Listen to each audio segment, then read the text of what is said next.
Thank you.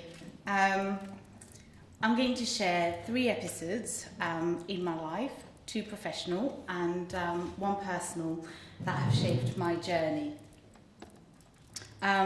They've taught me what it means to be a multifaceted role model, trailblazer and leader, as well as the importance of owning your own story and finding your voice and using it.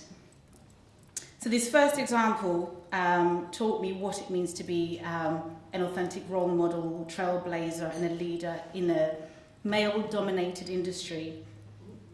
So I started my working life with Kia in 2006 as a graduate site engineer, working all day across building sites in London. I think one of them was actually just across the road. I was used to being the only woman on site and also on the tube at 6 a.m, often surrounded by lots of yawning builders, and I was most of the time one of the only 2 women on the building site, the other being the secretary. We're talking about at least 800 men.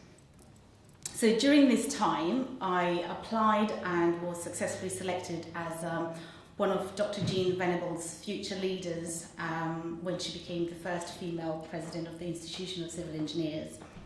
So I applied to do that because at the time I really craved female role models and leadership, because I hadn't had that before. I learned so much from Jean and the whole experience of working with her for that year. She's incredible. She draws you into conversations. She's very good at offering you a strong sense of encouragement. That year was amazing. I made really, really good connections that I still draw on today. And yeah, that was really good. And by observing her, I learned that there's more than one way to be a leader. There's more than one way to be a female engineer.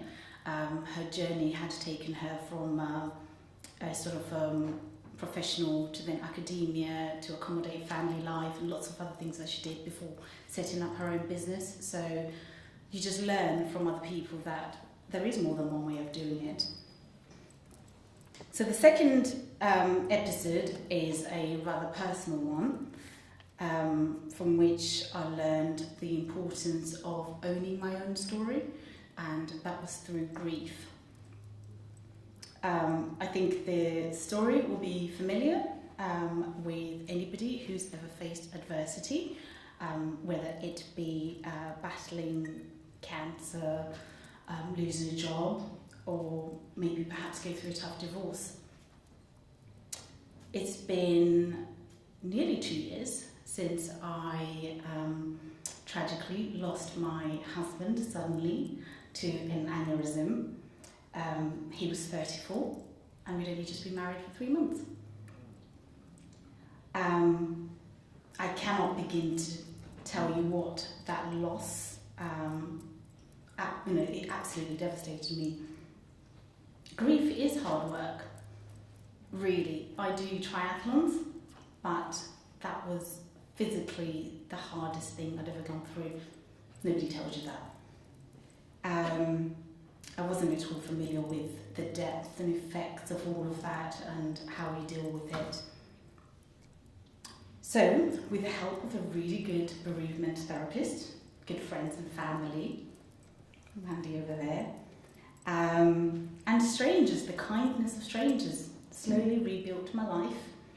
I learned how to build resilience, and to quote J.K. Rowling, this really, when she was on the dole, this really sort of became the foundation of rock bottom, really did become the foundation of my life.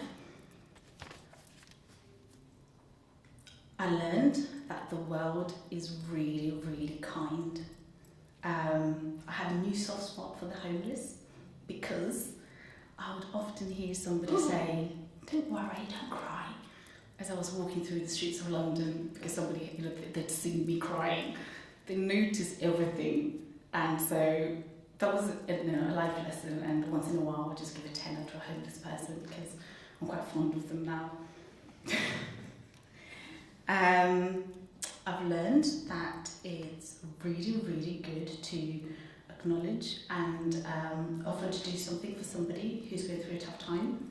You don't have to be somebody's best friend to, acknowledge the elephant in the room type of thing. Today, I am reminded how fortunate I am. I've learned to value pleasures in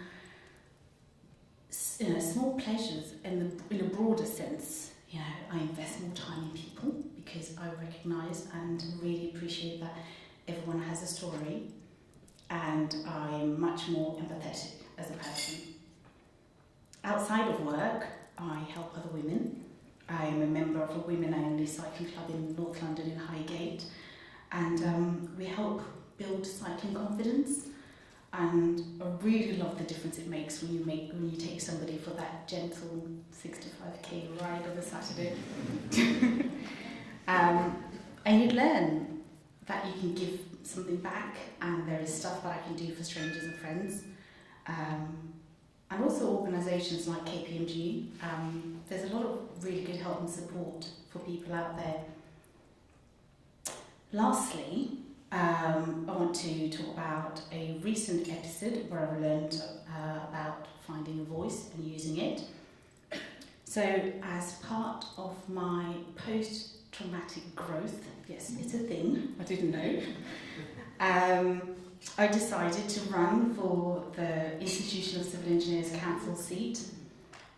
It was a gruelling month-long election process where I then had to kind of call upon everybody that I knew.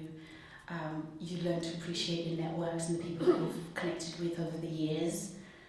And it was beautiful, really, really was. I was fueled by my passion and commitment to diversity because I do appreciate that everyone has something different to add to the table, to the conversation, and I'm really, really keen to make sure that there is a different voice at the table. So that's why I applied and was successful, which is really good. So I've started serving my term. It's a 3-year term. And over the next 3 years, I am going to meet lots and lots of people, really expand the network, speak to more people, inspire others as well, and just really use my voice. So again, to quote another really brilliant woman that I look up to, Sheryl Sandberg, it's a voice that I want to use to speak honestly with data behind me and from my own experience. And I think when you're that authentic and genuine, I think you can really make a difference. So to conclude, I think it's been 5 minutes. I have learned that there are incredible role models out there, and there is more than one way of being a leader.